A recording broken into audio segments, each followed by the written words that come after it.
Alright, hello again to anyone watching these Kaijudo videos. Today I am back with another deck profile, this time for a bit more of a, I guess, casual deck. It's a pretty good deck, or, sorry, it's not a very good deck.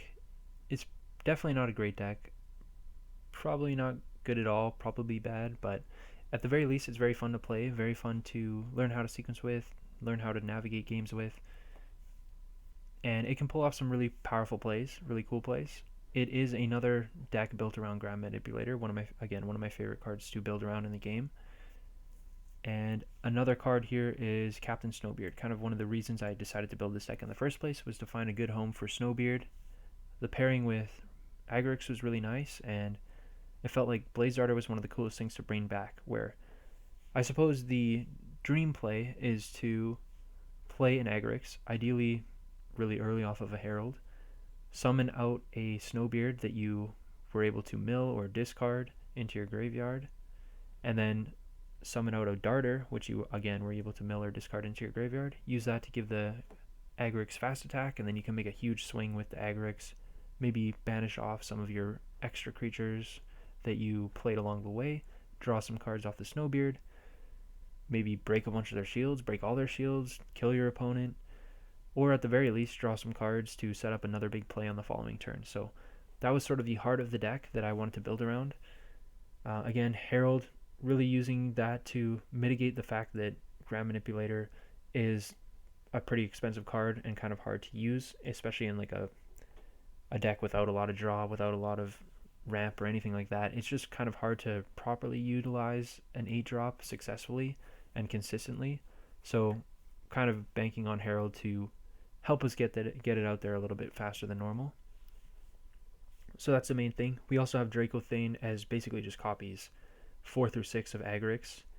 You could pretty likely cut this down. You don't really need the full 4. Herald is not super strong unless you have the Agrix, of course, if you go super low in Draco Thane. But I mean, that's really what it is. It's just you're putting together packages of combos, and one of those combos is Herald and Grand Manipulator.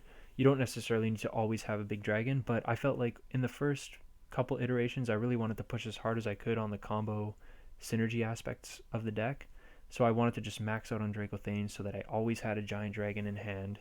For the games where I didn't draw Agrix, I would always have a Draco Thane so that I could have, a bit worse of an effect than Agrix. Not being able to bring back Captain Snowbeard definitely kind of hurts, but just having another giant creature to drop that can summon out 2 more creatures and go super wide. If I have Blaze Darter, I can just again make a huge push on shields. So I just really wanted to push as hard as I could on the synergies for this early version of the deck. So I could see dialing this back. It's probably unnecessary. A lot of the time it's just going to be a swamp, or a darkness mana I should say, but I felt like it was worth giving a shot.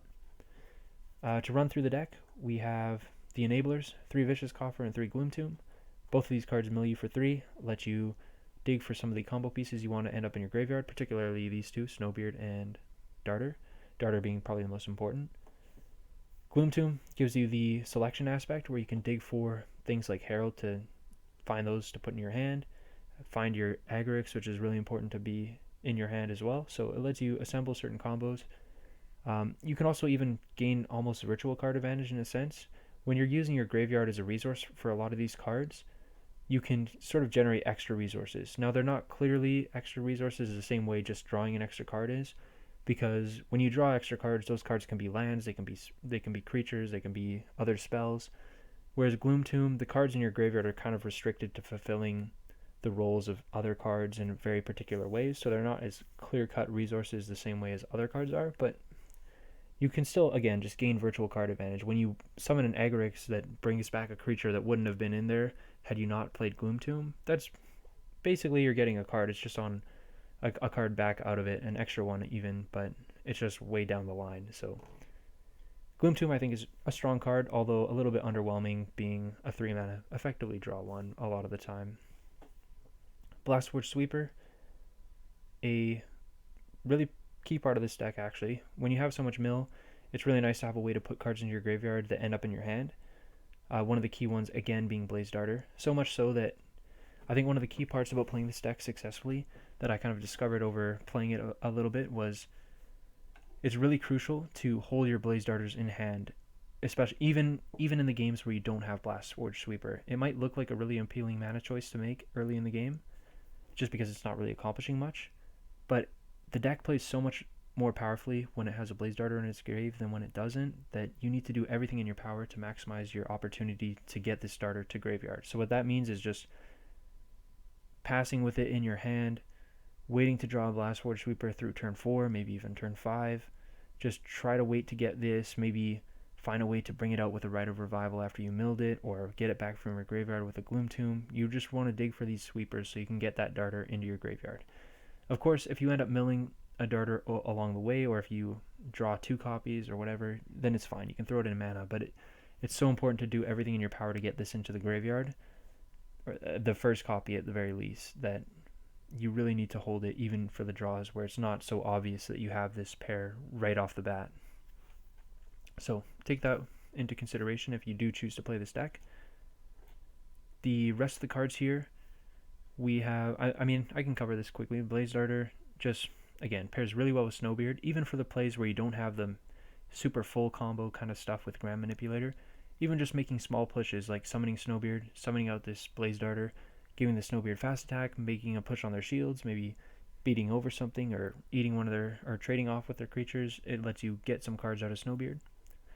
Snowbeard itself, again, the reason I decided to build this deck in the first place was to find a way to really leverage Snowbeard effectively.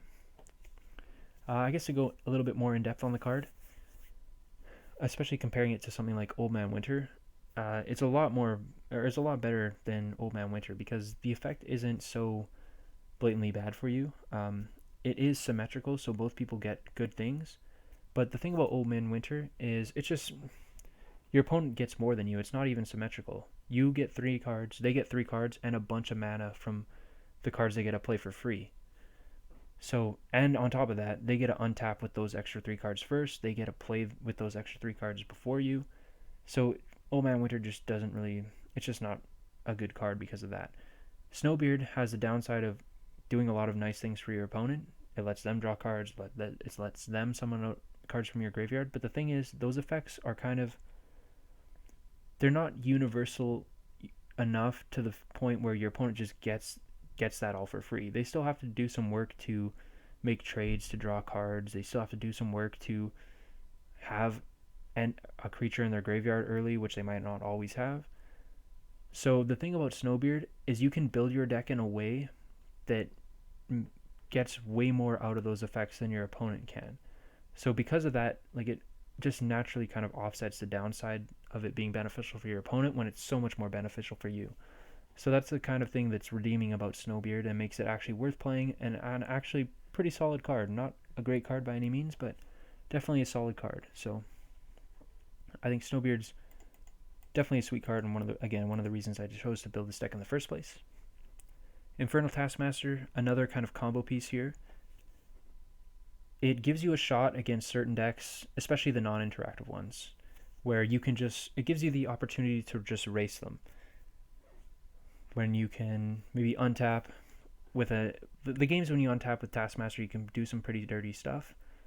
Of course, if they have a tap creature, you can just destroy them with a Herald out of nowhere and just drop Hagrix and probably just kill them, to be honest, out of nowhere. Just break all their shields and draw a bunch of cards maybe, or just do a bunch of shenanigans. That's really powerful. Even in games that aren't like that, you can do things like summon a Snowbeard, play the Blaze Darter gets fast attack too, or even just play Coffers, that gets fast attack. You can attack with it, draw some cards, set up future plays. It just gives you a way to race your opponent pretty effectively, draw some cards, do some powerful stuff. So untapping it with it is really strong. And again, one of the main reasons for its conclusion is just to really threaten these heralds really well, similar to just playing something like a Hyperspeed, I guess. So that's Infernal Taskmaster.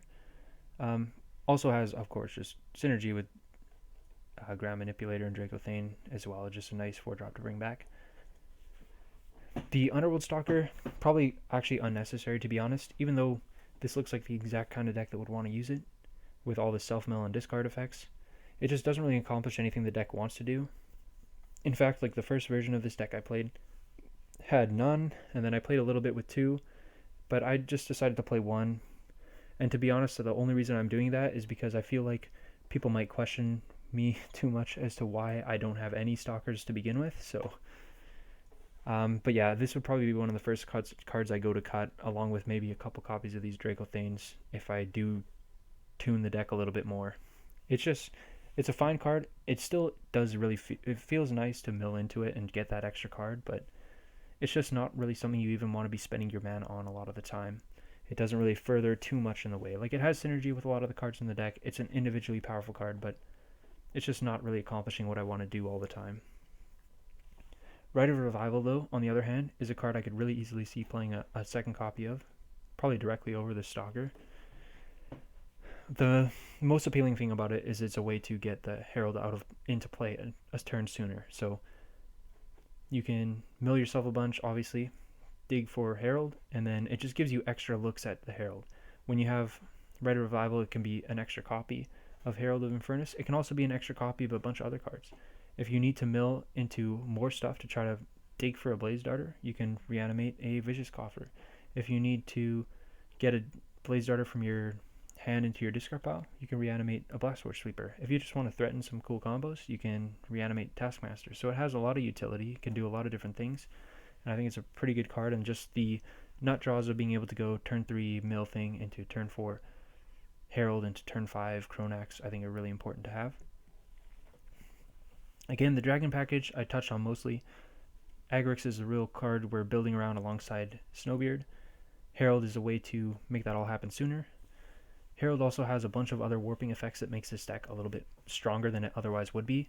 And to be honest, this deck is leaning really hard on Herald to make it function properly and make it actually decent. So without Herald, this deck would just take a massive hit to power level, unfortunately. But one of the things it does is, it just mitigates mid-rangey, small kind of creatures.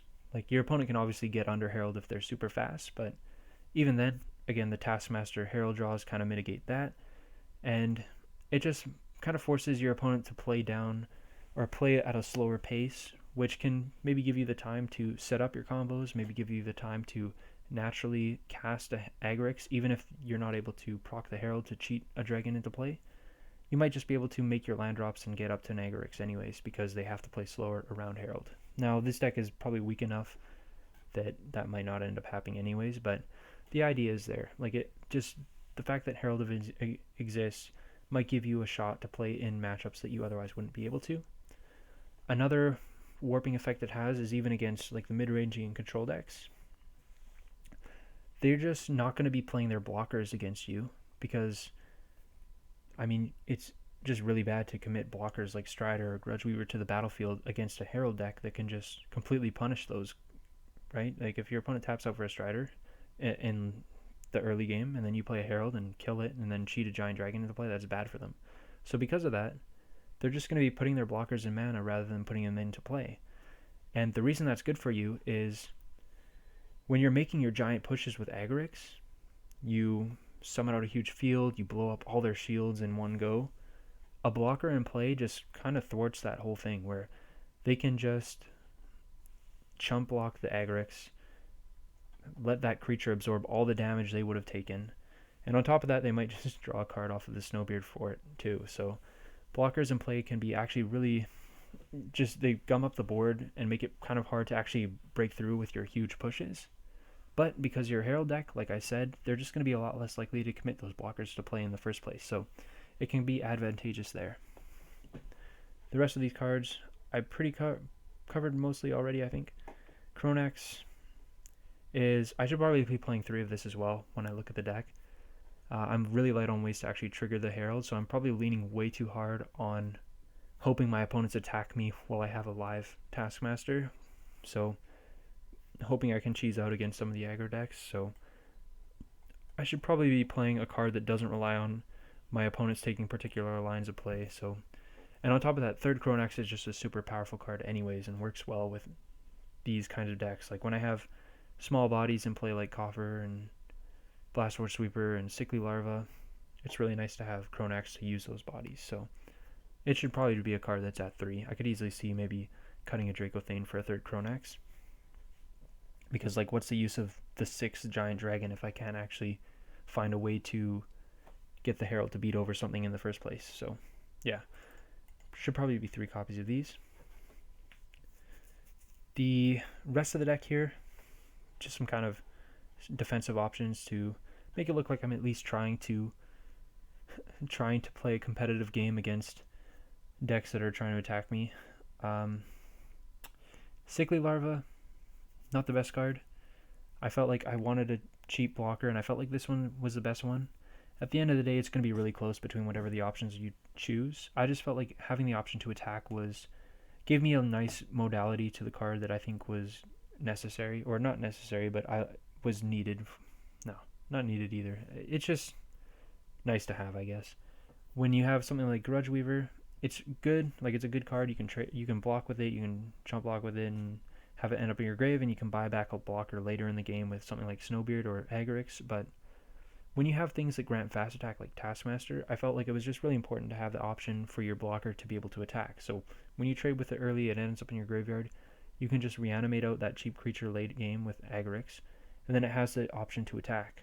Or you can reanimate it with Snowbeard, and it has the option to attack. Whereas if it's Grudge Weaver, you don't have that option. All it can do is block. Whereas Sickly Larva, if you need it to block, it can block. If you need it to attack, it can attack. So you have more decisions to make. So I felt like that was worth playing the Sickly Larva. On top of that, just being able to attack so you can get a draw trigger off of Snowbeard is a nice option to have. Being able to attack so you can actually use Chronax is another nice option. It just makes more of your cards live. So I went with Sickly Larva. But again, even in the late game, when you're summoning it off of Agorix, it doesn't really matter that it can break a shield, because you can just sacrifice the guard blocker to Agorix when it makes it swing to break an extra shield that way. So I don't know, it's probably pretty close to any of the other options, but I felt like it was better. Keo is much more of an obvious inclusion, just works great with Herald, works great with Agorix. Yeah, just a solid, strong card. Rothis might look a little bit suspect, similar to my other deck profile on the Light Dark Fire deck that I showed. This card is, as a removal tool, it probably doesn't do what I need the most. Terrapit would probably fill that role better, or even Joko, but not quite to the same extent. Being able to deal with big creatures is pretty important. Like when I have Rothis, it just gives me another card on top of the Keos, on top of the Heralds, even on top of like these Vicious Coffers that can deal with small creatures like the small rush creatures when they go wide. Like, it's good there. Or maybe even when they play some like kind of mid-rangey cheap creatures like Turnip or Keeper of Laws, like Rothis can be good against those as well as just like the 4K body. But Herald does a lot of work to mitigate that stuff anyways. So it might be nice to have answers to giant evos that are attacking me with Terrapit out of shields. So Terrapit, I think, would probably be the better removal option. Even though, again, this deck can use creatures pretty well with stuff like Chronax and Snowbeard. But the main reason that I'm playing Rothis isn't because it's the best removal tool. It's because I felt like it was the fire mana coming out of it was the most important aspect. When you look at the cards in the deck, some of the most important cards to your combos and your game plan are these fire cards. It's really important that you're able to cast Infernus or Herald of Infernus. It's really important that you're able to cast the Chronax so you can actually use the Herald, or play really important that you cast the Taskmaster on turn 4 so you can follow it up with an Infernus. Or it's really important that you're able to cast the Blastwatch Sweeper so you can discard your Blaze Darter. So these cards are just, a lot of your red cards are the really important engine pieces, whereas like the important engine pieces that are Darkness, Coffers, Gloom Tomb, you don't need to cast them. I mean, you have more redundancy with these cards in and of themselves, because you have 6 copies of the same thing effectively. So you can very often mana one to play the other, or you have these redundant or extra dragons that might be in your hand that you can throw down. So there's a little bit more options when it comes to Darkness mana. When it comes to Fire mana, another thing too is, like I said, you want to hold your Blaze Darters. So you don't want to commit those to mana for your fire cards. You want to keep the Blastwatch Sweeper, so you don't want to commit that because you need it to pitch the Blaze Darter. So when you draw these 2 cards in unison, you need a third fire card to actually be able to cast this Blastword Sweeper. So it's really important that you have a high fire count, and because of that, I think Rothis, while not maybe being the best removal option for the deck in a vacuum, I think it was the best inclusion for the deck because it fills the removal requirement good enough while also filling the mana requirement for the deck a lot better than something like Terra Pit. That said, I mean, you could even just play Terra Pit over Sickly Larva or something like that. I'm not super attached to this card, so there's some different ways you could go about it, but with that all said, that is the deck. One other card I just wanted to touch on before someone else mentions it is Spinning Terror. It has some cool synergy with Captain Snowbeard. You can summon it as a 3-drop. It mitigates the drawback of your opponent getting to draw cards when their things die. But I think it was a little bit too cute. It's nice against the pile because it can randomly hate on cards like Reverberate, which are actually pretty potent against you while you're just trying to set up your combos. They just draw a bunch of cards and then they can all of a sudden start mesmerizing all your cards away, or they can start just blowing up all your Taskmasters infinitely with a removal. Like, Reverberate's actually a pretty tough card to beat, but so Spinning Terror can answer that, but they just have Bone Blades and Piercings to deal with Spinning Terror, so it doesn't really do that all effectively. And it's not really, it was just a little bit too cute with the Snowbeard more than effective. So I just felt like I wanted to be a little more focused on just the engine itself with a little bit of defense and interaction along the way. So again, that is the deck. I won't really defend it as a super strong deck, but again, super fun to play and try to figure out how to sequence with and navigate with, but I think it's worth giving a